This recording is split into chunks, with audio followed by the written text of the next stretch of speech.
life out is paid for, all is said and done.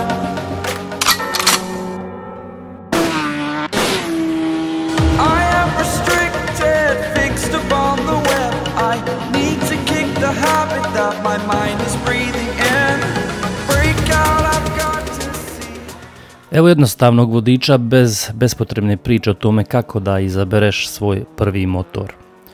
Prvo pitanje koje moraš postaviti sebi, šta te privlači? Šta ti duboko u srcu govori, to je motor koji ja želim?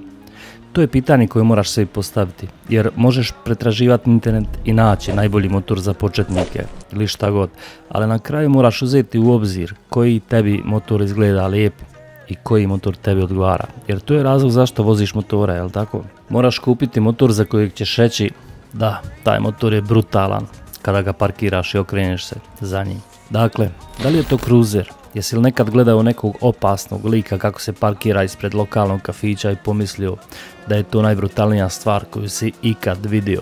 Ili je to bio sportski motor koji je radio neki vili na autocesti dok si ti kao dijete gledao kroz prozor maminog auta i govorio, wow, i ja želim biti taj lik. Šta god da je za tebe, moraš pronaći ono što te zove i motor koji odgovara samo tebi i tvom stilu, jer motor si ti, on pokazuje tvoju ličnost. Ali u današnjem videu pomoći ću ti da suziš izbor na ono što stvarno ima smisla. Čak i ako ti se recimo sviđa Yamaha R1 i čini ti se nevjerovatna, to nije najbolji motor za početnike, vjeruj mi. Sljedeće pitanje koje trebaš postaviti sebi, a mnogi ga preskaču. Šta želiš raditi sa tim motorom?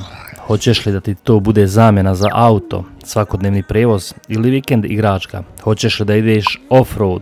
Imaš li u blizini neke zanimljive staze? Shvatanje za šta ćeš koristiti motor ključno je kada biraš svoj prvi motor. Toplo preporučujem da uzmeš nešto više svestrano, jer još i ne znaš kako vožnju zapravo voliš. Vjeruj mi, možda misliš da želiš biti neki brzi sportbike frajer, ali možeš otkriti da te više privlači tereni ili da jednostavno voliš opušteniju vožnju.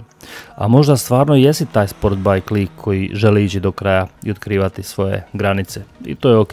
Dakle, razmisli šta ćeš raditi s motorom, gdje se vidiš u toj priči i koji motor ti se zaista sviđa. To će ti pomoći da izabereš onaj pravi. Treće pitanje, koliko si spreman potrošiti? Primjećuješ evo već da još nisam dodao ni jednu preporuku, ali evo sad polako dolazimo do toga. Moramo znati koji motor želimo, šta nas privlači, šta ćemo raditi s njim i na kraju koliko smo spremni platiti.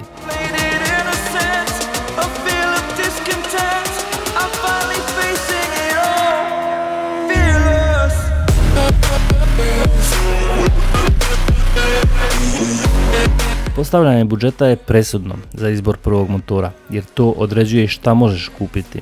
Hoćeš li ga platiti gotovinom ili na kredit, neki leasing.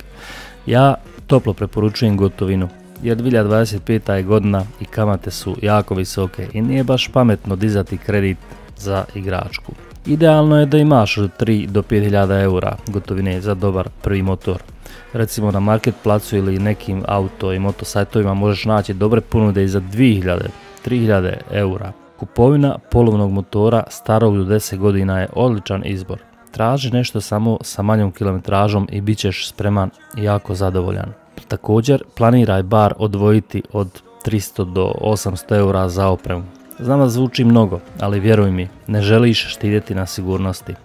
Tu mislim na kacigu, jaknu, rukavice, čizme i eventualno pantalone za vožnju. Obavezno kupi kacigu sa ECE certifikatom, jer ona štiti tvoj mozak, glavu, koja je i najvažniji dio tijela pored srca.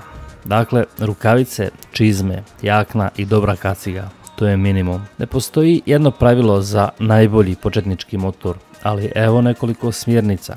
Znači, taj motor bi trebao biti do 650 kubika, do 2 cilindra i do 75 konjskih snaga. Ne želiš da ti prvi motor bude raketa 120 konja, to je previše. Dakle, ne uzimaj 600 kubika 4 cilindra sportski motor, prejake, ali 650 kubika Twin je sasvim u redu za početnike. Lakši motori su uvijek bolji za početnike. Biraj nešto do 200-220 kg. Idealno bi bilo između 160 i 180 kg. Visina sjedišta do 80-82 cm je super, osim ako ne imaš duge noge. Ako si veći vozač, recimo imaš 190 cm i 110 kg ili plus, preporučujem Dual Sport ili Adventure motor od 650 kubika. Oni su veći i stabilniji. Nema smisla da ako si velik momak, recimo uzmeš Z400 Kawasakija. Također, ne uzimaj previše specijalizovan motor. Biraj nešto univerzalno, jer još ne znaš kakvu vožnju voliš, a najvažnije je da voziš i uživaš. Možda si samo utripovo da voliš sportske motore, a zapravo ćeš po putu uvidjeti da enduro tebi pruža više zabave i da te on čini sretnim. Evo brze liste preporuka. Suzuki SV 650, legendaran motor, 645 kubika, V-twin, 75 konja, traje vječno. Kawasaki Ninja 400, to je klasa za sebe, najbolji mali sportski motor. Postoji i Z400, ali to je naked verzija bez oklopa. Honda CB500X, izuzetno svestran, pouzdan i lagan za vožnju. Kawasaki Versys 650, odlični za one koji traže neki svoj stil. Honda CRF 300, rally, lagan, zabavan, ide i on-road i off-road, sve, na Mars ako treba. Honda Rebel 500, sjajan izbor ako voliš kruzere.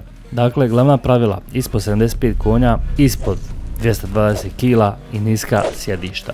Ako sve to nađeš ispod 5000 eura, to ti je vrh. A ako možeš odvojiti više od 5000 eura, onda ti se i tvoj izbor povećava.